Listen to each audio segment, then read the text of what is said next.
All right, YouTube, so today I'm installing a set of Trigger Industries kickback mud flaps. I don't have a lift, wheels, and tires yet, so it does look a little bit weird with the stock setup. However, I really want to save the paint on this vehicle, so I did bring them out a decent amount. Before the mud flaps, I'd get paint from the front wheels, or dirt from the front wheels splattered all back here, all up the door handles, and it was just a pain in the butt. I'd also get a bunch of rock chips and stuff down here, and a lot of the, as you can see, underside of this would get hit pretty hard with rocks. They currently don't really have a great installation setup. The video they just posted is really good with the 1500 Rams. However, this being a heavy duty, there are some key differences, including this guy right here. And as you can see, because of the bulge of this plastic right in here, this fender flare kind of comes out at an angle, not really flush. So I think I'm gonna, over time, I'm hoping it'll mold itself, and then I can get a bigger screw and just put a couple washers in there to kind of space this out a little bit, so that way it's flush. Other than that, I think it actually looks really good. I'm gonna go with 22 by 10s, and then either 35 12.5 22s or 37 12.5 22s. So this will actually be perfect for my offset. I won't have to move these at all. What I do like about these is you can customize them as far out as you want. So if you are going to be running some crazy offset, like -100 offset, you can push these guys all the way out, and you can kind of custom tailor them how you like. So if you do end up buying these, I'm going to show you a tip. So I am over here on this side. In their video, they say you can use a jack or some sports balls to kind of wedge the mud flap in the fender. They also recommend this 90-degree tool right here, so I do have that. As you can see, I have been using some of the torch and the file. So the reason the other side bows out a little bit is because of this plastic piece right here, as you can see. So what I'm trying to do is I'm trying to heat it up and push it back. On the driver's side, you don't have to be as careful, but on the passenger side right here, there is a wiring harness kind of up over here behind this.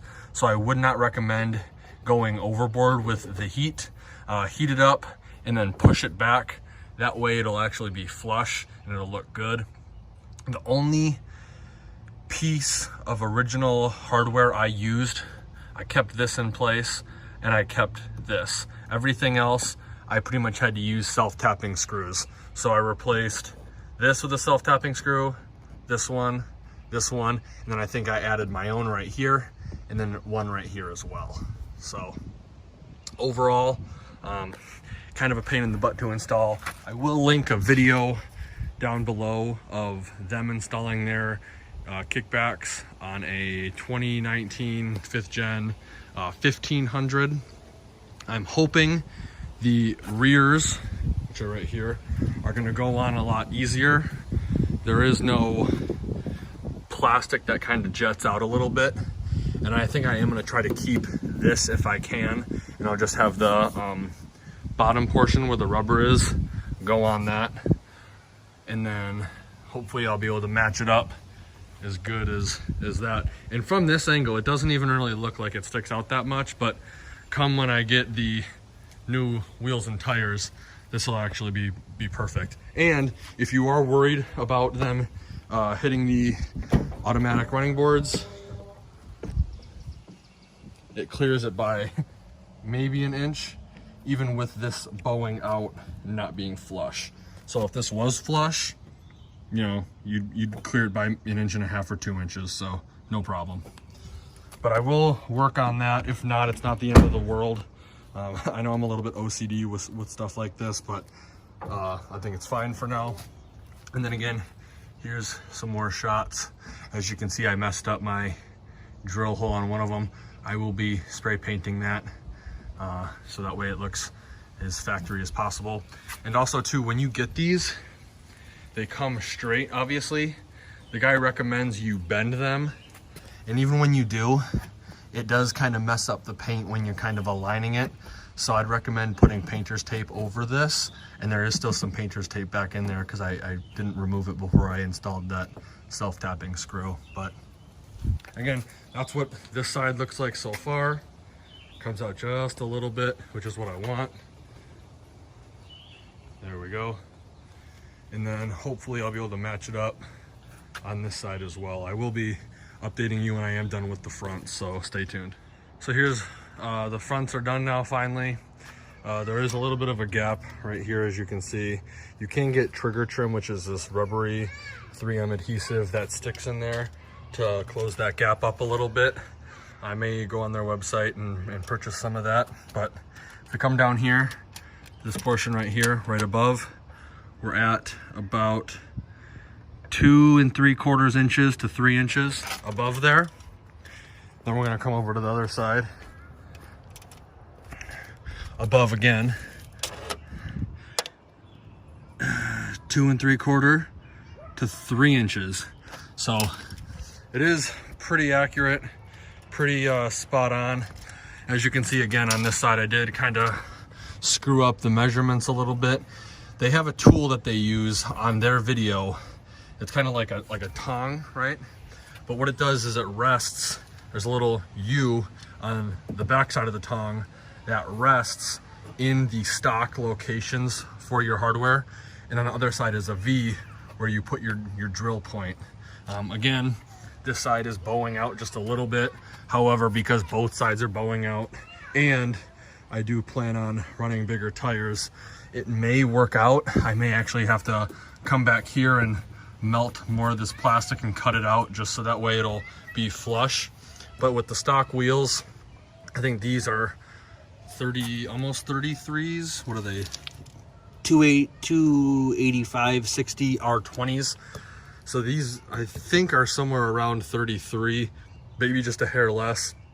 And again, you know, 35s maybe, and then 37s I'll probably be pushing it. So I'll probably have to go 35s off the start. But again, I definitely recommend torch. I got a football here, I got another ball over there, and a little jack stand to put it up there. But it actually looks pretty good, and again, it's gonna cover that offset from those wheels perfect. And the more I think about it, the more I'm probably gonna go with 35s.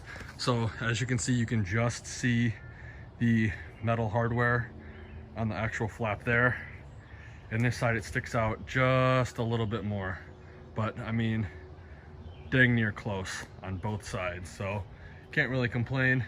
I was originally just gonna do the fronts today.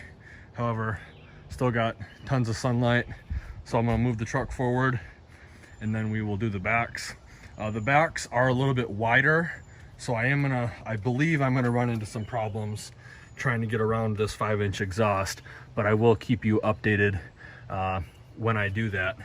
Again, I'd love to show you the install process, but me tinkering around, this is my first time doing these, obviously, and the instructions, if I can even find where they are just not good at all. Not really their fault though, because this is a universal flap and you can kind of drill them out to whatever offset you have. I wish there was a template that you could request when you buy these for either Ford, GM, or Ram, and you can determine what offset you want corresponding to the year of vehicle you have. So this one obviously is a 2020, so it's a 5th gen, and let's say I wanted it to cover up to -44 offset. They could already have it pre-marked on the flap with -44, -24, -12. That'd be a really cool idea, but that's just more work for them. Here's the instructions that it came with. Obviously, as you can see, the front is a little more narrow in design in terms of the metal plate, and the back has a little bit more metal plate to it. Now, again, they do recommend that you bend these So I take them and I can just kind of bend them like this. I don't do it too extreme, so that way they snap. But once they are bent, they hold a bend pretty well, which makes installing a lot easier. So I'm gonna stop talking now, move the truck forward, and then we'll install them. All right, so here's the finished product. We've got the front ones installed. Coming to the back, we got the rear ones installed. Now, it does look like they bow out a little bit farther as you go up top. I don't know why that is. If you look from the back, it covers it pretty good. The backs stick out farther than the fronts. I know it should be opposite, but I had to reroute the exhaust straight out the back in order to get this flap on. I did run into some clearance issues. The driveway isn't level, and because I had drilled the flaps into the plastic molding, both of them are kind of, this one's angled up like this and this one's angled up like this. I don't really mind that. I'll show you kind of what I did. Coming over here, I had drilled this hole into here. If you come and look at the back, if I can get under this without hurting myself, the screw is right in there. And so what I'm gonna do down the road is I'm gonna get a washer and a nut, and I'm gonna actually snug this up a little bit so that way it gives me even more room. But I wasn't too fond that these had to bow out farther than the fronts, but as long as they're symmetrical, which they are, I guess it's fine. This one is just a little bit off level. I think it's like 2 degrees or 3 degrees off level, which is kind of frustrating, but as long as the paint's protected, and clearly if I have wider wheels and tires, it'll cover. It'll be a little bit less coverage down here, but I'm not worried about that. I wanted the coverage right up here. Here's the front ones. Again, because of the plastic molding on the front, right behind this portion, these do bow out kind of away from the truck, and they do not sit flush. If you are gonna get wheels, lift, and tires, and you are gonna do a NorCal cut right here, maybe trim the pinch weld and cut that plastic back, you shouldn't have any problem with the fitment. I am very happy with the way these turned out. And as you can see, you get up close, they look like they stick out pretty far, the front ones and the back ones. But you look at it from afar, and it actually doesn't look all that bad. Now, obviously, it does look weird with stock wheels and tires, but I'd rather invest in this now and save the paint. And now with the exhaust facing out the rear, let's do a cold start for you.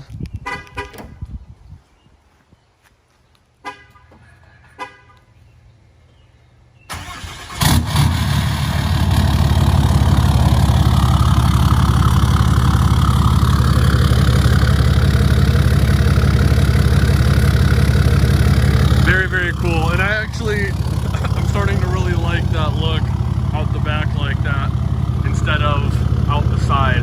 That's very cool. All I had to do with this exhaust system, this is the P1 exhaust system. Let me cut this off real quick. All I had to do was loosen this bad boy right here, and this pipe was rotated obviously out. Loosened that pipe, rotated it back, and then changed the direction of the exhaust as well. So very easy to do. I was thinking about doing an axle dump once I get rid of the spare tire because the lift and stuff, but who knows? This may grow on me. It already looks pretty sweet. So if you're interested in this product, I will be putting the link in the description below. I'll also link to their video. So if you do have a Ram 1500, you can kind of follow along with them. The tool that they used in the video is just a tool that they have currently. They're not sending it out with the hardware. So it's essentially tongs like this. One side has a U cut out of it, which what you'll do is you'll take that U and you'll put it in where the original hardware is. And the opposite side has a V cut out in it. So once you're in that channel, all you do is just mark where that V is on the other side. This is what I used, obviously, and I did have to add some more hardware just for security reasons and stability reasons. I didn't want this flying off on the road, but as you can see, again, the front one's pretty good job, and the back ones kind of bow out as you get up top. But overall, again, very, very happy with this.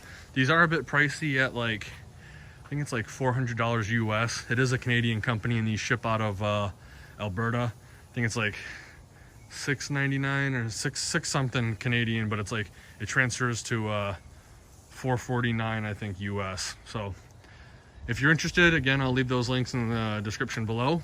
And like always, thanks for watching and have a great day.